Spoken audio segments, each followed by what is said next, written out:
وہ عورت جو اپنی خاوند کی ناشکری کرتی ہے، وہ بیوی رب کی رحمت سے محروم ہوتی ہے۔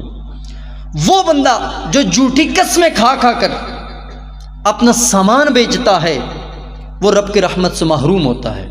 ماں باپ کا نافرمان، اور وہ شخص عورت ہے تو مردوں کی مشابہت اختیار کرے، مرد ہے وہ عورتوں کی مشابہت اختیار کرے، جھوٹ بولنے والا حکمران جو اپنے عوام سے، اپنی رعایا سے جھوٹ بولے، وہ حاکم وہ رحمت سے محروم ہوتا ہے۔ اور ازرو تکبر، اپنے ٹخنوں کے نیچے سے شلوار رکھنے والا، یہ رب کی رحمت سے محروم ہونے والے لوگ ہیں۔ یہ وہ گناہ ہیں، حسد، کینہ، بغض، ان سے اپنے آپ کو بچاؤ۔ والدین کی نافرمانی سے اپنے آپ کو بچاؤ۔